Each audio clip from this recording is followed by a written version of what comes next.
ኣብ ዓለምና መናቱ ወይ ጽምዲ ቆልዑ ክውለዱን ብዘይ ዝኾነ ጸገም ከዓብዩን ንነዊሕ ዕድመ ክነብሩን ዝነበረን ዘሎን ትርእዩ ውሕዳት ካሚቲ ግን በቃሙኦም ወይ ብባህርያቶም ዝተፈለዩ ኮይኖም ጸንሑ ኣብ ናይ ሎሚ ድማ ክልተ ታሪኽ ዝተፈላለዩ መናቱ ክነቕርበልኩም ኢና ሰናይ ምክትታል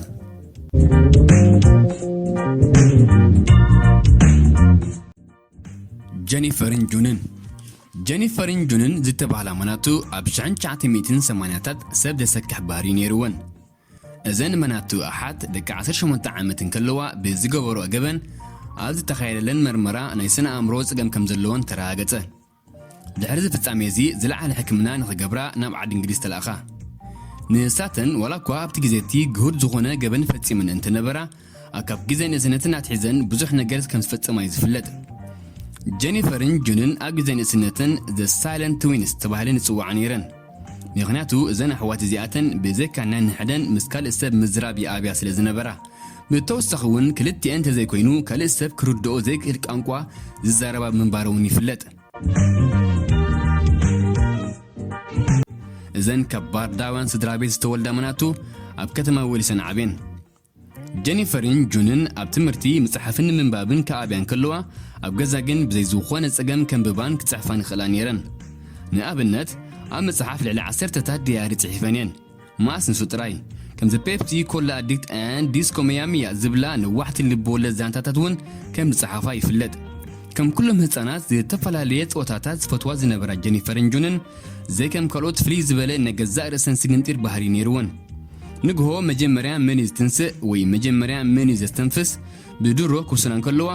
እታ መጀመርያ ነዚ ክትትግብር ዝተሓጽየት ከገበረቶ እንከላ እታ ሓንቲ ክትገብሮ ኣይፍቀድን ጠባይ ዘን መናቱ ኣዝዩ ተገራጫዊ እዩ ዝነበረ ሓደ እዋን ኣዝየን ዝፋተዋ ኣሕዋትን መሓዝትን ክኾናን ከለዋ ሓደ ግዜ ድማ ነንሕደን ክቃተላ ክሳብ ድደልያ ገራጨዋ ይረኣያ ነይረን ጀኒፈርን ጁንን እናዓበያ ክኸዳን ከለዋ እዚ ሕማቕ ባህሪአን ምስአን እናዓበየ ይኸይዱ ስርቅን ካልእን ብዝተፈላለየ ገበናት ክፍጽማ ዝጀመራ ስድረአን ዝኾነ ጸገም ከይሃለውን ኣይተርፍኒ ብምባል ደምዲሞም ሓደ እዋን እታ እንኮ መሓዘን ዝነበረት ብዛዕባ ታሪኽ ህይወተን ዝጸሓፈት ጋዜጠኛ ማርጆል ዋላስ ሓዴና ክንድሕን ኢና ኢለን ተዛርበኣ ጀኒፈር ግን ኣነ ዝመውት ኢላ ንጋዜጠኛ ዋላስ ሓበረታ እዘን መናቱ ክልቲአን ብሓንሳብ ምን ከለዋ ናጻ ከም ንቡር ሰብ ዱብ ባህሪ ዘለወን ናብሮ ክህልወን ከም ዘይክእል ይኣምና ነይረን እየን ሓደ እዋን ጀኒፈር ሓሚማ ሆስፒታል ኣተወት ብናይ ልቢ ሕማም ከዓ ብሞት ካብ ዓለም ተፈልየት ድሕሪ ማንታ ሓፍታ ቤና ዝተረፈት ጁን ካብ ኩሉ ሕማቕ ባህርያታ ሃዲኣ ኩሉ ገዲፋ ከም ንቡር ሰብ ህይወታ ብሰላም ስድራ ቤታ ትቕጽል ኣላ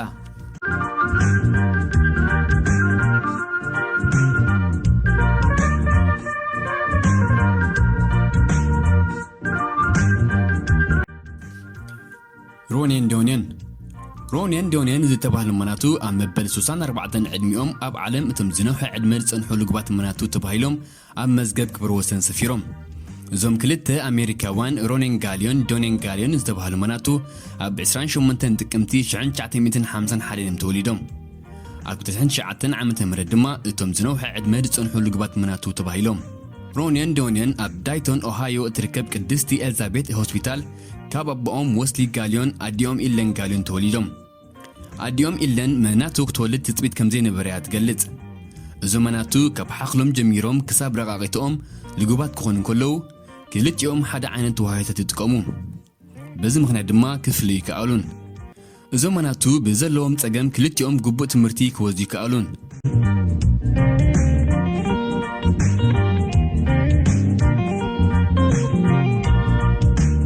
ወስሊ ኣቦዞም መናቱ ትሽዓተ ቆልዑ ስለ ዝነበርዎ ገንዘብ መናበሪኦም ንምርካብ ንመናቱ ደቁ ኣብ ገዳና ብምውፃእ ተዓዘብቲ ክስሕብ ጀመረ እዞም መናቱ ኣሕዋት ካብ ኣሜሪካ ሓሊፎም ኣብ ሃገራት ላቲን ኣሜሪካ ክዘዱ ጀመሩ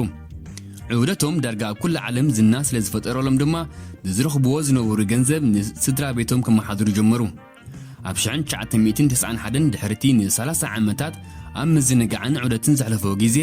ናብቲ መንበሪኦም ዝነበረ ዳይቶን ኦሃዮ ብምምላስ በቲ ኣብ ጎደናታት ዝኣከብዎ ገንዘብ ገዛ ገዝኡ ምስ ኣብ ኣካባቢኦም ዝርከብ ሰብ ሕውሳት ብምንባሮም ከም ንቡር ሰብ ብልሙድ ባህልን የማዕብዮም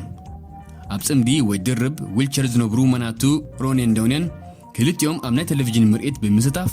حدا ناي مرئيت نقدي جميرهم نيرهم أبشعن شعتين 297 أمرئيت ذا جيري سبرينجر أبشعن شعتين 298 دوكومنتاري أب ديسكافري channel كمون أب 99 channel 5 تبل دوكومنتاري أدالو أب 99 نيريني نهيوتو دسق رخصي أب سامبو سلزقاتمو بتحمام نخلتي أمناتو أب حرقة زئوتو كونت الدما تخسته لحريص تقبرلو لعول حكم الناقن ناب نوبو كونت التمسه أب تحساس تشن عسرتن TLC زبهال كامباني نوتم ناي مجمريا زنوها عد مهرس أون حماناتو لحريص تقبرلهم حكمنا جزء تمليسهم زبل مجلس الدحرمهاب كابت تعبابيا تحيزو كساب بتام استدرابيتهم استموسولا جزء بدوكومنتاري سريحو سندوه رونيون دونيان مجمريا خلودن كلو كيلاتات عنا ولا نحدا مشات كتصنحو يخل يوم يوم قمتين نبرومن زماناتو جن نسوسان 4 عامتات صني حمسي كساب حجوون يقصلوا لو